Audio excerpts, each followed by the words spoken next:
जिन्होंने हमारी बेटियों के सिंदूर उजाड़े थे, वही कटे पिटे लोगों को हमने उन्हीं की बहन भेज करके उनकी ऐसी की तैसी करवाई। उन्होंने कपड़े उतार के हमारे हिंदुओं को मारा और मोदी जी ने उनकी बहन को उनकी ऐसी की तैसी करने हमारे जहाज से उनके घर गए। ये बयान सुनकर आपको भी थोड़ी सी शर्म आ जाएगी। बतौर इंडियन ये बयान आप बर्दाश्त नहीं कर सकते, लेकिन ये बयान जिसने दिया उसका नाम है कुंवर विजय शाह। मध्य प्रदेश सरकार के मंत्री हैं कैबिनेट के, और उन्होंने एक कार्यक्रम में कर्नल सोफिया कुरैशी को लेकर ऐसा विवादित बयान दिया जिसके बाद पूरा विपक्ष और काफी लोग गुस्से में नजर आए उनको लेकर। मंत्री विजय शाह के बयान पर विपक्ष लगातार बीजेपी और आरएसएस को घेर रहा है। इसी बीच कांग्रेस के अध्यक्ष मल्लिकार्जुन खड़गे हों या फिर एमपी के नेता जीतू पटवारी, सब ने मंत्री विजय शाह के जरिए भाजपा को घेरना शुरू कर दिया है। आपको बता दूं कि इंदौर में आयोजित हमला कार्यक्रम में मंत्री कुंवर विजय शाह जनता को संबोधित कर रहे थे। इस दौरान उन्होंने ऑपरेशन सिंदूर को लेकर सेना की कार्रवाई के बारे में मीडिया ब्रीफिंग को लेकर सुर्खियों में आई कर्नल को लेकर मंत्री की जुबान फिसल गई। उन्होंने सेना की कार्रवाई के बारे में बोलते हुए कर्नल के लिए विवादित बयान दे डाला। इसके बाद वो कांग्रेस के निशाने पर आ गए, जिसके बाद लगातार उन पर तीखी प्रतिक्रिया आ रही है। मल्लिकार्जुन खड़गे जो कांग्रेस के अध्यक्ष हैं, उन्होंने सोशल मीडिया साइट एक्स पर लिखा कि भाजपा की मध्य प्रदेश सरकार के एक मंत्री ने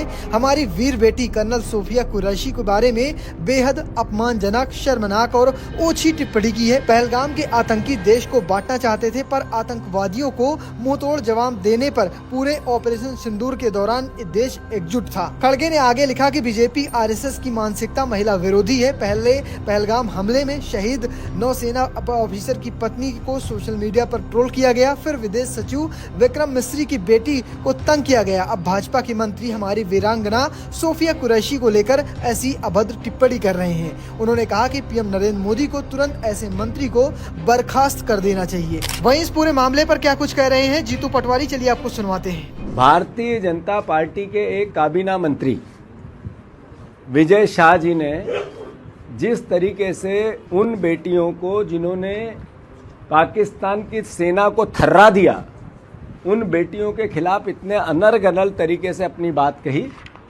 इतने छोटे शब्दों में अपनी बात कही, मैं पूरी भावना को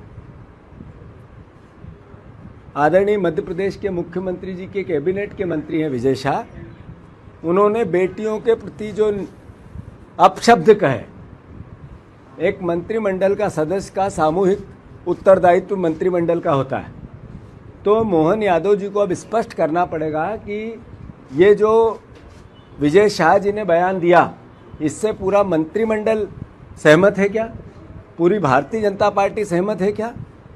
और अगर भारतीय जनता पार्टी सहमत नहीं है तो इसी वक्त विजय शाह को बर्खास्त करना चाहिए। विजय शाह जी को इसी वक्त बर्खास्त करना चाहिए। मामला ज्यादा तूल पकड़ा तो भाजपा के संगठन ने विजय शाह के इस बयान पर नाराजगी जताई है। पार्टी आला कमान ने उन्हें तत्काल भोपाल स्थित मुख्यालय तलब किया है। आपको बता दें कि संगठन महामंत्री हितेंद्र नाथ शर्मा के बाद प्रदेश अध्यक्ष वीडी शर्मा से मुलाकात कर शाह ने सफाई दी है और खेद जताया है। उन्होंने मीडिया से बातचीत करते हुए क्या कुछ कहा, चलिए आपको सुनवाता हूँ। मैंने कहा ना आपको कि जो घटना हुई, मैं उस दिन से विचलित हूँ और पूरा मेरा बैकग्राउंड मिलिट्री वाला रहा। मेरे परिवार में कई शहीद हुए, मिलिट्री में रहे, और उस दिन की घटना के बाद जहां हमारे हिंदू बहनों को उनके सामने उनके पिता, उनके पति, उनके बेटे के मांगों में, बहनों के मांगों से सिंदूर उजाड़ दिया गया। सोफिया बहन हमारी सगी बहन से बड़ी है, जिन्होंने राष्ट्र धर्म निभाते हुए जाति समाज से ऊपर जाके उन लोगों से बदला लिया। वो बहन हमारी सगी बहन से महत्वपूर्ण है, और मेरा ना तो ऐसा कोई मन था ना इच्छा थी, और उसके बावजूद अगर जोश में कोई बात निकल गई हो और किसी को बुरी लगी हो तो मेरा ना उद्देश्य था। फिर भी अगर किसी को लगी हो तो मैं दिल से एक बार नहीं 10 बार माफी मांगता। तो पूरी जनता, देश की जनता में मतलब उनको लेकर सम्मान का हो, जिस तरीके से बात हुई, सब में गुस्सा है, वो सब आपके बयान को चेहरे किस तरीके का बयान दिया, आपको 10 बार सोचना चाहिए ऐसे बयान। मैंने कहा ना कि हम देश प्रेमी आदमी हैं, और हर समाज के लोग जिन्होंने आज हिंदुस्तान के लिए जाति से बढ़कर काम किया है। कोई बात गुस्से में अगर निकल गई और किसी को बुरी लगी तो मैं भगवान नहीं हूं, मैं भी इंसान हूं, 10 बार में माफी मांगता हूं। फिलहाल आप कैसे देखते हैं पूरी खबर को कमेंट बॉक्स में लिखिएगा, और पेज को फॉलो करना, चैनल को सब्सक्राइब करना बिल्कुल भूलिएगा। धन्यवाद।